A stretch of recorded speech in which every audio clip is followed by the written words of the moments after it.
Welcome to the Brutally Honest MMA Show.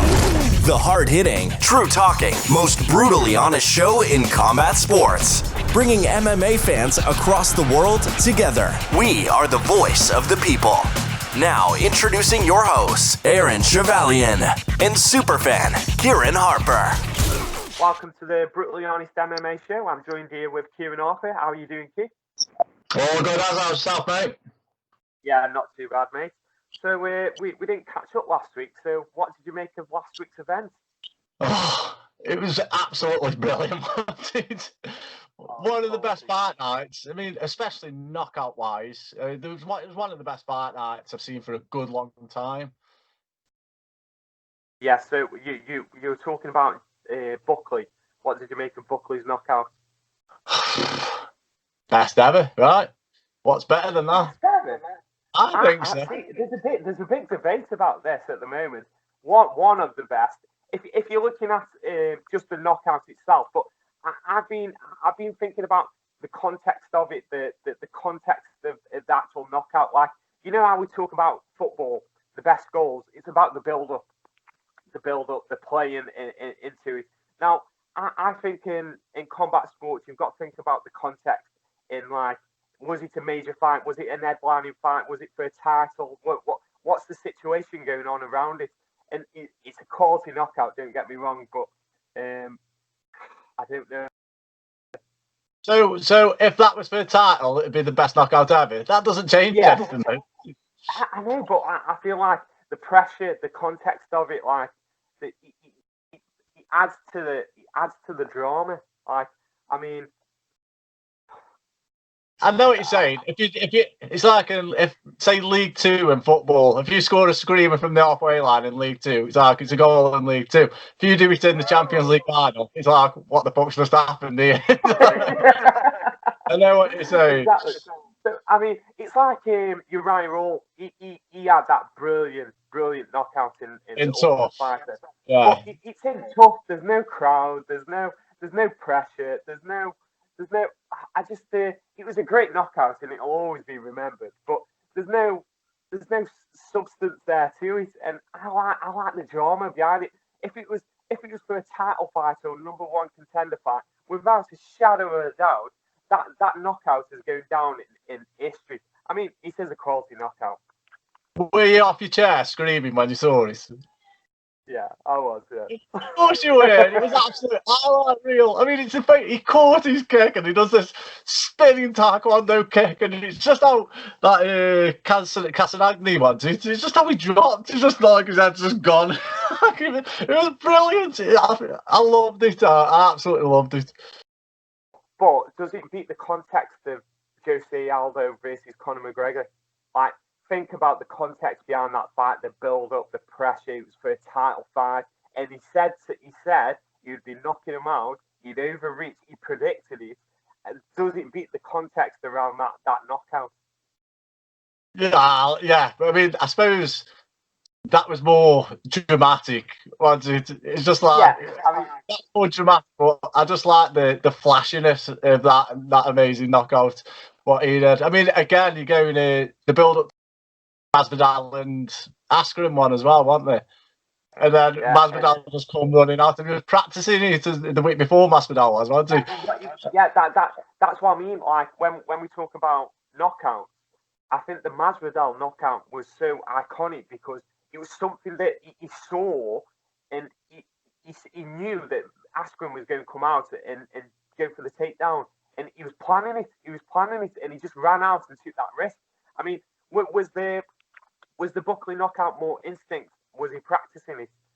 Is it something he'd been working on in training? Was it something he spotted, or was it just instinct?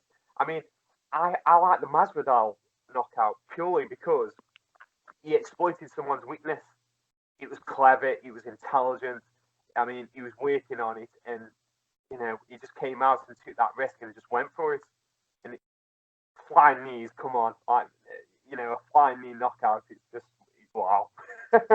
Burning back kick knockout is pretty impressive. When you said then, was he working on it? I mean, the fact that he's even able to do it means he's practiced that over and over and over, doesn't it? So yeah, probably didn't plan for it in that fight. He didn't know he was going to catch his leg and do that. I wouldn't imagine that he went in knowing that. So it's instinct, isn't it, really? But it's something where he's drilled a lot of times. It just rarely happens, does it? I mean, does that make it better? Does that make it better that it was more instinctual, that it was more impromptu, it just happened? Does that make it better, or does it make it better that you worked for it and you planned it and you saw something and exploited it? What's like? Where's the balance on it? Like, you'd have to ask him that, wouldn't you? What's more satisfying for him? But I mean, I'm watching it. We get the same results by watching it. Just feel like an amazing KO. Yeah, some brilliant KOs in that fight night. I mean, Tom Breeze, like the technical knockout, like a jab knockout, like no one's talking about it because it got overshadowed by Buckley and Sandhagen. But Tom Breeze's knockout was really impressive, which so strange. Yeah, it was.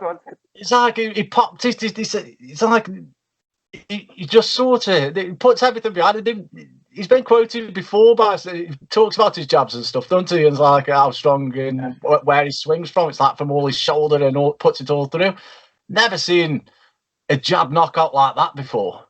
I know it was pretty special. Now, if it wasn't on that fight night, it would be talked about around the world. But because it was on that here we go. If it's in a championship fight, it makes it better. He's off again. Try and put things down. I know. But then we had the Corey Sandhagen knockout, which was another kick. I mean, we were treated last week. Do you think it's going to be as good this fight now? I think potentially. What with Zombie and Ortega? Yeah, I mean, there's some really good fights. But before we move on to that, what do you think about Cyborg's win this week on Bellator? First ever sub. First ever submission for Cyborg. Dominant. She's gone to Bellator basically for a getaway from Nunes, I think, because she didn't really want that rematch of Nunes, did she? Cyborg was just running through people. She'll do the same at Bellator. She's just going to keep running through people, but she's got like a first ever submission, which is, you'd have got good money betting on Cyborg by sub, wouldn't you? It just doesn't happen, clearly, with it being the first one. But there's talk now about her fighting Katie Taylor. So transitioning over to boxing and fighting Katie Taylor. I don't know about you. It'd be interesting. I mean, a lot of them are doing it now, aren't they? Like, there's quite a few people who are trying to make the chance. I just think because the money's better. That Cyborg versus Katie Taylor, that's box office, that's pay-per-view, isn't it? Yeah.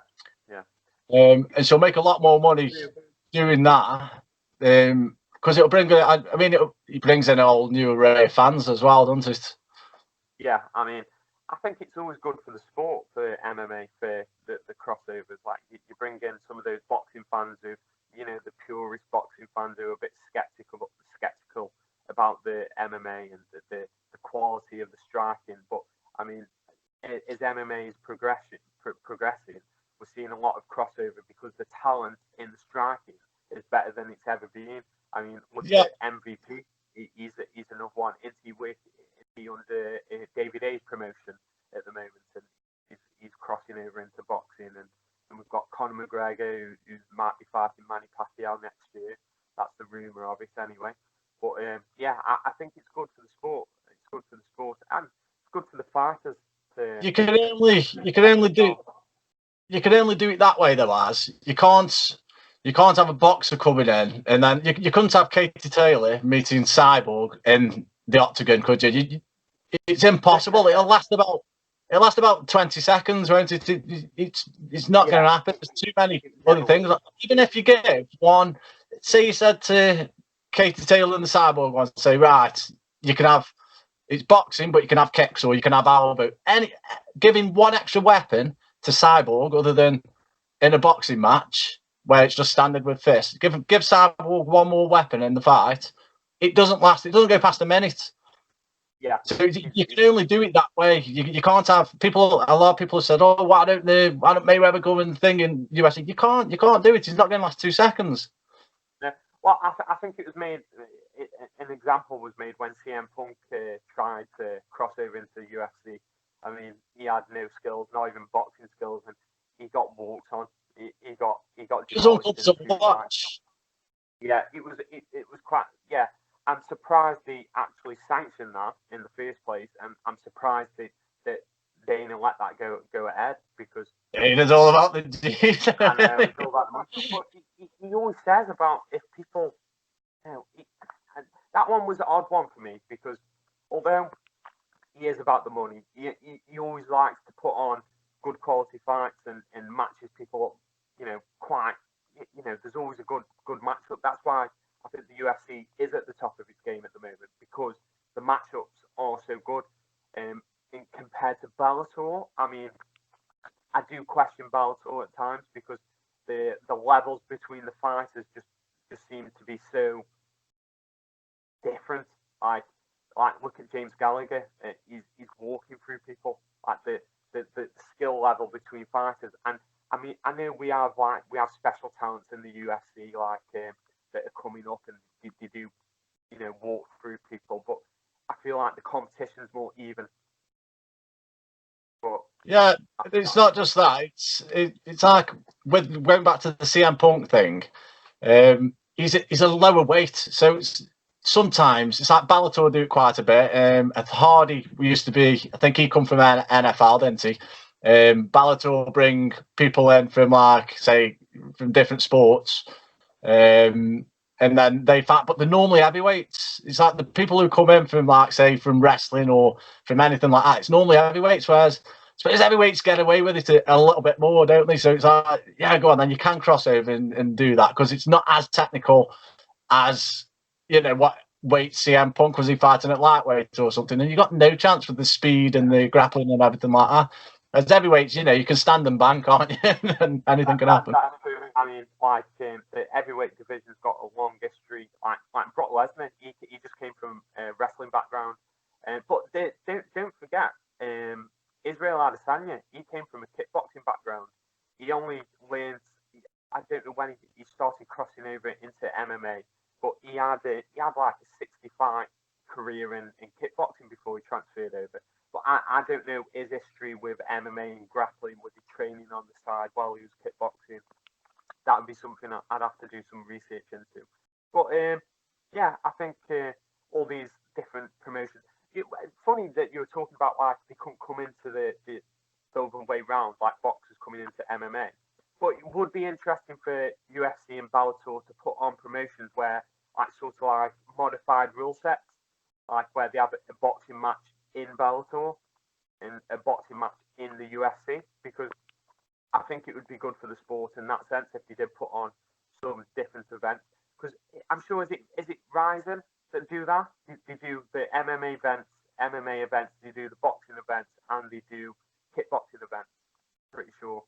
Yeah, they do, and you could have co-main. When you can imagine having a title fight, imagine you have a double title fight. I'd say heavyweight. I mean, when you have say Fury versus Joshua, they are fighting for the heavyweight title, and then you got Franny versus Stipe, they're fighting for the heavyweight title, and you had a double on the same night. How good would that be? It would be pretty awesome. It would be brilliant.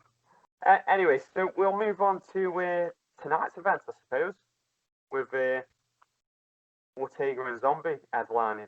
I mean, what do you think of the prelims? Anyone you're looking at on the prelims? Well, I thought it's not Khabib's brother, is it? Yeah, we had a little discussion about this. Saeed Nurmagomedov. I mean, everyone thinks he's cousins or brothers with Nurmagomedov, but he's not. Oh. I did some research into that, and they're just friends. I think they fought in the same circuits, and they're both from Dagestan, so they're friends, but they're not related. And yeah, I think in his corner tonight. I'm not sure. I'm not sure if he'll be there in his corner. He's got a fight coming up, hasn't he? So. Well, yeah, maybe not actually. Maybe not. He'll be training. He's in camp at the moment. But yeah, that's a fight I'm quite interested in. I know where Drago's got 14 of his 18 victories by submission. and that'll be quite interesting. And I think Nurmagomedov is quite well balanced. He's into his striking. I think that'll be quite explosive. So that's a fight that I'd keep an eye on in the prelims. And then Antigulov versus Grisham, two veterans. Antigulov has lost the last 3 fights, so I think he'll be fighting for his life. Gotta go for it. I think he'll be fighting for his life. And Grisham's 22 in the last 22 fights, he's lost 2 over 8 years. So I think that'll be interesting. And the four of his losses came in the first 8 fights of his career. And he fought 8 fights in 2009. 8 fights in 1 year. So he's an interesting character. I think he'll do well. He'll do well tonight, and that's light heavyweight. Then we're moving on to the main card. Almeida versus what are you thinking about Kraus? Oh, yeah, Claudio Silva versus Kraus. Now, I like Kraus, but I don't think taking these fights short notice is doing him any favours. I mean, it probably gets him in line with Dana, but another short notice fight, I think, against Claudio Silva, and Claudio Silva's a beast. I mean, he's undefeated. He's lost 1, but that was by DQ for illegal elbows, so technically undefeated. I don't know. He's a beast. He's won most of his fights by submission. Kraus, for me, it's like he's a good coach, isn't he? Like, stick to your coaching. Mind you, there's a lot of coaches, like especially when you hear them from the side, they just give little bits of tips to the fighter. And I think this is the choice of what the fighter would either want, either hear little bits from your coach or constant talking, because Kraus is constantly talking all the time. And I don't know if that would be too much, or I don't know what you'd prefer. What a fighter would prefer? Would you prefer like? In my experience, when I was doing a BJJ tournament, it's better to have your coach constantly talking. It is better to like from my experience when I've been taken down and someone's on top of me. Nice to have someone to just tell you what to do, reassure you, just get your position, focus on that. It keeps your head in the game. I think stops your mind from wondering and panicking. I do personally. I suppose it's a personal preference. I guess depends how. If you were talking to Mike Perry, he'd be saying the opposite. Yeah, that's true. Yeah, he's chucked all his coaches. I'd say he's abandoned all his coaches. He's got his girlfriend in the corner, so says it all that does. And he's doing better. Yeah, he doesn't like that side input. Where I guess some fighters need that. They want the coaches telling them what to do, reminding them. So yeah, I'm favouring Silva in that fight, even though Kraus is the favourite. Yeah, I'll might have a little bet on that then myself. I didn't realise it was that short notice of a fight, so he hasn't had much of a camp. They look after themselves, don't they? I know it's short notice fight, but I suppose they do. Yeah, themselves. They're all prepared. He must be prepared, but I think it's a bit different than having a full fight camp. Like you're training, aren't you? You're working, you're drilling certain things. But I think he took the fight on October 4th. So what's that about? What are we on now? About 12 days notice, 13 days notice, something like that. So it's not too short, but I do think it worries me that because most fighters who take short notice fights have not done well. It's a bit of a case. The last one he lost by a split decision, which was a 1 day notice fight. Pressure's off though with short notice. Yeah, I mean it'll be interesting to see that fight play out. But we've got to move on to Ortega versus Zombie. There's a lot to talk about on that one. I mean, T-City is one of my favourite fighters, but so's Korean Zombie. And it's been like nearly 2 years in the making, this fight. Oh, well, 2 years because that's like the last time TC fought, isn't it? Yeah, all the way. I think he had a bit of a break, a couple of months, get his head together. He changed fight camps as well. He dropped all his coaches apart from Enna Gracie, his BJJ coach, and he's now fighting out of I think it's Huntington Beach Bad Boys at their Ultimate Training Centre. That's TJ Dillashaw's fight camp and Cub Swanson. So interesting to see what the changes will be, because Ortega's promising. He's not going to be the same fighter. He's looking to be more technical, and I think that's why he decided change. So that'll be interesting to see what changes he makes in his striking, because he was quite wild, if you remember. He was wild. He threw elbows from everywhere. And I think that's something that he learned in the Holloway fight, where Holloway just picked him apart. Like, he was too technical. But Holloway at that point, he was untouchable. The blessed one, he was blessed Holloway. He was literally untouchable then. And I mean, what you got to think of, Ortega's odds is 2.7 against Zombie, so he's like quite a big outsider. I think Zombie's like 1.5, Ortega's 2.7. He's lost once in his career. He's 14-1. Yeah, I don't understand it. I really don't understand it, because that one was a brutal loss. I mean, Holloway destroyed him. And I saw the tweet, and it made me laugh. It was on about Brian Ortega, and it says Brian Ortega would have won that fight if it wasn't for 500 lucky punches. I saw the same one. I saw the same one. But it's like, it's not, obviously it's true because he won that part. But no, I always liked T-Seti before that. Holloway destroyed him, and surely you can only learn from that. And Zombie, great. I love the Zombie as well. I don't know who will want to win. I think I'm edging towards Ortega, because I do like Ortega, but either way, it's going to be an absolutely brilliant fight. I mean, that Zombie, it was when we were on about the best knockouts ever. Well, you got Yair Rodriguez. He's against Zombie, haven't you? When he did that elbow from, it was like there's about 2 seconds left from it. He did an elbow from there and caught him, and then won the fight like with a couple of seconds. No, that was dramatic actually, because that was like so close to the end of the fight as well. It kind of reminds me like an RKO out of nowhere. An elbow from nowhere. Like how he threw that, like the angles he got on the elbow. Was that Zombie's last fight? That lost to Rodriguez. No, he fought two fights since then. I did. He fought Meccano, and he won that by TKO. And then he fought Frankie Edgar, and that was by TKO as well. Yeah. So interestingly, they both have TKOs over Frankie Edgar. I mean, on record, like, you'd look at it and you'd say Ortega. Now, even looking more into it, like, Ortega's got a brilliant ground game that just we haven't seen much of it yet. And he's probably got one of the best ground games in the division, but never talked about. And then his striking, his striking's reckless, but he did well up until the Holloway fight. And even before the Holloway fight, Ortega was saying to his coaches, this is why that he changed coaches, by the way, is he was saying he wants to be more technical. And his coaches said that why fix what's not broken? And he was complaining at his coaches, and he said, okay, I'll stick with my coaches.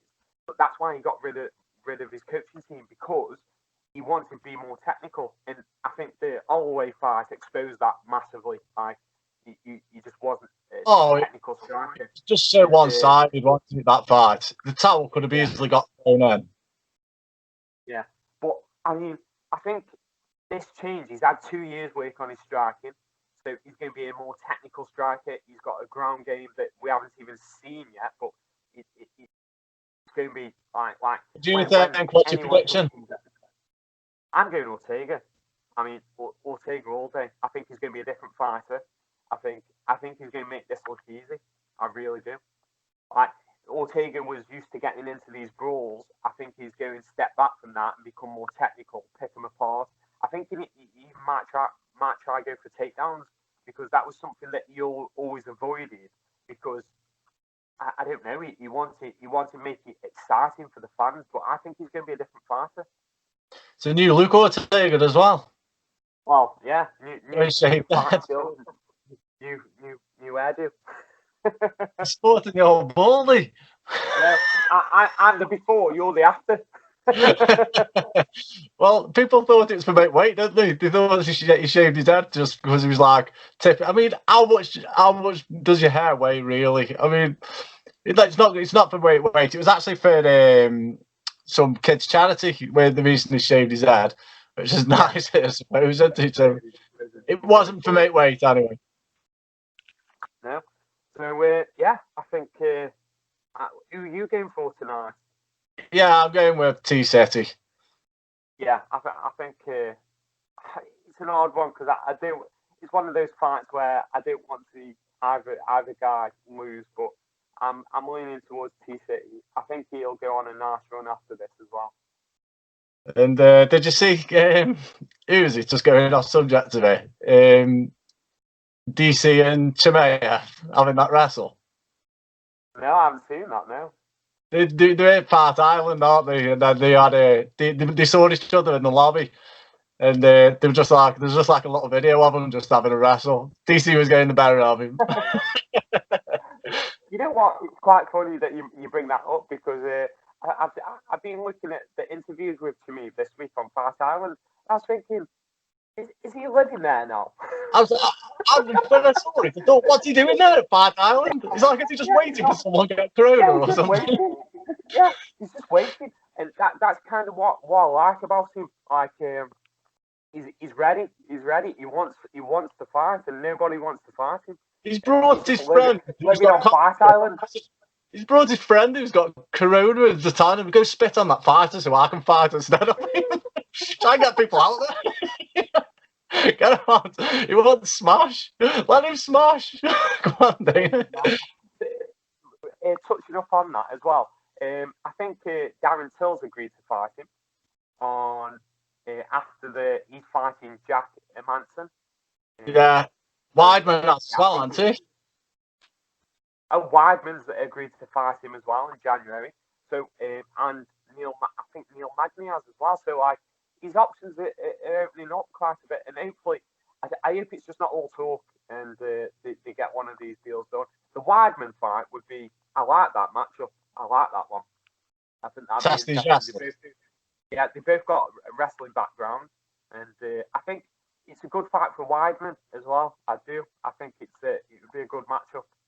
Well, he doesn't deserve Adesanya, does he, Weidman? And that's the one that he was calling for. So like, he's going from he's trying to get Adesanya to Chimaev, hasn't even the rankings and stuff. So Weidman is one of those fighters that I just every time I see anything that he writes, I'm just like, oh yeah. God, not like he cringe for him. What's he saying? Like, he's calling out to Adesanya, and why you're not going to get that fight? So why call him out? Dana's not looking at that thing. Oh yeah, that makes sense. Yeah. Fuck off, Weidman. I'm going to pick Weidman and Adesanya. I mean, Adesanya's looking at a fight with he's looking at a fight with the winner between Whittaker and Kanye, and then he's looking at Jack come out said, hasn't he? Yeah. And then he's got the possibility of John Jones. So why would he take Weidman? Behave, Weidman. Is with that, I don't know. I know. And with that, I think we've reached the end of today's show.